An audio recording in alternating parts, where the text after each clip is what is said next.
वशीकरण के बारे में बताते हैं। दैनिक जीवन में जुड़ी अनेक समस्याओं को दूर करने के लिए बहुत से तंत्र, मंत्र, यंत्र आदि प्रयोगों के बारे में हम आपको बताते रहते हैं। आइए दोस्तों, इस वीडियो के माध्यम से आपको हम बताते हैं नज़र हो या काला जादू चुटकी में गायब इस आसान से उपाय से। दोस्तों, ज्योतिष शास्त्रों के अनुसार अच्छा समय और बुरा समय दोनों ही प्रकार के समय आते हैं। कई बार हमारे घर को किसी की बुरी नज़र लग जाती है, क्योंकि बहुत से लोग ऐसे होते हैं जो कि हमारी समृद्धि, हमारी सफलता और हमारे काम को लेकर खुश नहीं रह पाते हैं और जलते वश वह किसी भी प्रकार का तंत्र, मंत्र, टोना टोटका या काला जादू हम पर कर देते हैं, जिससे हम उससे प्रभावित हो जाते हैं और हमारे ऊपर काली नज़र, काली छाया लग जाती है। और ऐसी नकारात्मक शक्तियों के प्रवेश से हर काम गड़बड़ में आ जाता है। घर परिवार बिल्कुल बिखर जाता है, घर में कलह रहने लगता है, चलता काम रुक जाता है, बनते रिश्ते टूट जाते हैं।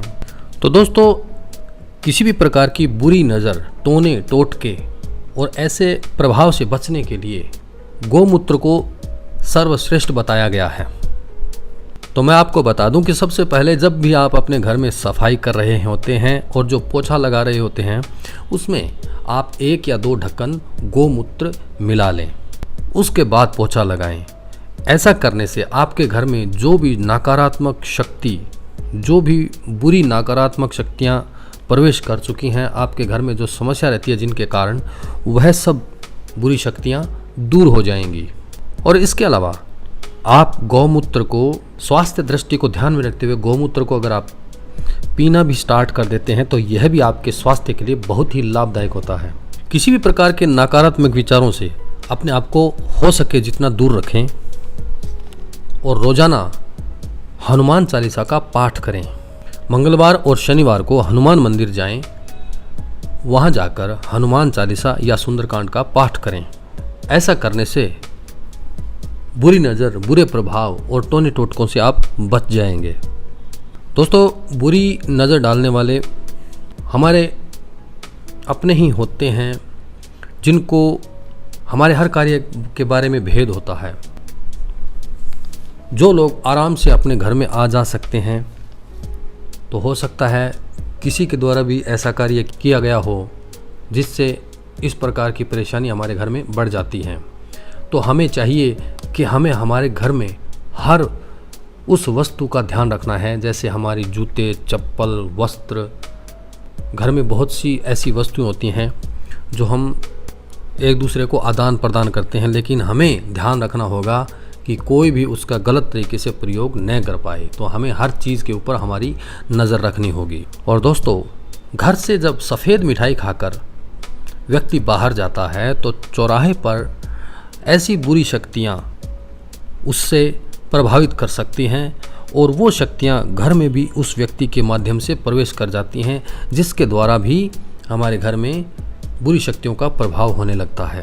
तो हमारे घर के किसी भी सदस्य को यह बात बहुत समझनी बहुत आवश्यक है कि कहीं भी ऐसी जगह पर न जाएं जहाँ पर बुरी हवाओं का असर हो, बुरी शक्तियों का जहाँ पर असर हो और उनकी चपेट में हम आ जाएं। ऐसी सुनसान जगह पर, जैसे शमशान के आसपास, भूलकर भी न जाएं। और जहाँ ऐसी भी कोई गंदी जगह हो जहाँ पर बुरी हवाओं का आगमन रहता है, उस स्थान पर भूल कर न जाएं। जहाँ पर पुरानी वस्तुएं बनी होती हैं, पुराने खंडर, कुआं, बावड़ी, ऐसी जगह पर भी ये बुरी शक्तियाँ अपना प्रभाव डाले रहती हैं, उस जगह भी हमें नहीं जाना चाहिए। कई बार ऐसा होता है कि हम ऐसी सुनसान जगह पर चले जाते हैं जहाँ पर बुरी शक्तियाँ व्याप्त होती हैं, वह हमारे पीछे आ जाती हैं और हमारे द्वारा घर में भी प्रवेश कर जाती हैं और घर में इनके द्वारा नकारात्मकता व्याप्त हो जाती है, और जिससे हमारे पूरे घर का सिस्टम गड़बड़ा जाता है और हमारे घर में कलह रहने लगता है। हमारे कार्य पर इसका असर पड़ता है, हमारे स्वास्थ्य पर इसका बुरा असर पड़ता है, घर के सदस्यों में आपसी कलह होने लगता है, रिश्तों में कड़वाहट आ जाती है, बनती बात बिगड़ जाती है, हर वो कार्य गलत होने लगता है जो हम नहीं चाहते हैं। दोस्तों, मैं एक बात और बताना चाहूँगा कि जो बुरी शक्तियाँ होती हैं, इनका रात के 12 बजे और दिन के 12 बजे इनका प्रभाव होता है। तो तो घर की चौखट पर इस समय आप भूलकर भी नहीं जाएं, क्योंकि चौखट के बाहर इनका प्रभाव होता है और कई बार हम ऐसी चपेट में आ जाते हैं। और जब दोस्तों कोई भी स्त्री जिसका पीरियड चल रहा होता है तो उस समय उसका मंगल व चंद्र दोनों कमज़ोर चल रहा होता है। रजस्वाला में स्त्रियां अशुद्ध होती हैं और ऐसे में उस स्त्री पर ऊपरी हवाओं के प्रकोप का बहुत ज़्यादा भय रहता है। और रात्रि के 12 और दिन के 12 पर सूर्य और चंद्रमा अपने पूरे बल पर होते हैं। शनि और राहु इनके शत्रु हैं और वो इन्हें प्रभावित करते हैं। दरवाजे की चौखट राहु की द्योतक है, अतः ऊपरी हवा की पूरा सक्रिय होने की संभावना होती है। दाईं आंख पर सूर्य और बाईं आंख पर चंद्रमा का आधिपत्य होता है, इसलिए ऊपरी हवा का प्रभाव सबसे पहले आंखों पर ही पड़ता है। दोस्तों, ऊपरी हवाओं से मुक्ति हेतु शास्त्रों में अनेक उपाय बताए गए हैं, तो इनमें से कुछ प्रमुख उपाय मैं आपको बता रहा हूँ, जिसके प्रयोग से आप बुरी नज़र से, नकारात्मक शक्तियों से, बुरे प्रभाव से और इनके द्वारा हमारे बीच में आ रही इन समस्याओं को दूर करने के लिए आप इन उपायों को कर सकते हैं। दोस्तों, ऊपरी हवाओं से बचने के लिए हनुमान चालीसा का पाठ, गायत्री मंत्र और हवन हफ्ता में एक बार या महीने में एक बार ज़रूर करवाएं। और घर में उपले के ऊपर या चूल्हे में अग्नि जलाकर लाल मिर्च डालकर एक बार ज़रूर जलाएं। रोज़ाना सूर्यास्त के समय एक बर्तन में गाय का कच्चा दूध ले लें और उसमें शुद्ध शहद की 9 बूंदें मिला लें और फिर स्नान करके शुद्ध वस्त्र पहनकर मकान की छत से हर कमरे, गैलरी और हमारे पूरे घर में और मुख्य द्वार तक उस दूध के छींटे दें और बचे हुए दूध को मुख्य द्वार पर बाहर गिरा दें। और यह क्रिया करते समय आपका जो इष्ट देव है उसका स्मरण करते रहें। और यह क्रिया आप लगातार 21 दिन तक करते हैं तो आपके घर में व्याप्त सब बुरी शक्तियां दूर हो जाएंगी। रविवार के दिन यदि आप पुरुष हैं तो आप अपने सज्जे हाथ पर, और अगर स्त्री हैं तो आप अपने खब्बे हाथ पर धतूरे की जड़ बांधें।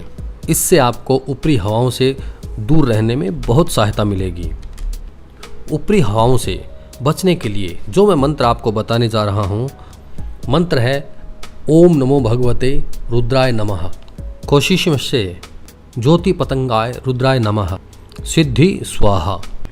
इस मंत्र का रोजाना 31 या 51 बार आप जाप करें। घर के मुख्य द्वार के ऊपर सफ़ेद आग का पौधा लगाएं। ऐसा करने से आपका घर ऊपरी हवाओं से मुक्त रहेगा, किसी भी नकारात्मक शक्ति का प्रवेश आपके घर में नहीं हो सकेगा। तो ये थे कुछ उपाय नकारात्मक शक्तियों को दूर हटाने के। नज़र हो या काला जादू, इससे वह चुटकी में गायब हो जाएगा। उम्मीद करता हूँ कि आपको हमारी यह वीडियो पसंद आई होगी। प्लीज़ हमारे चैनल को सब्सक्राइब कीजिए। धन्यवाद।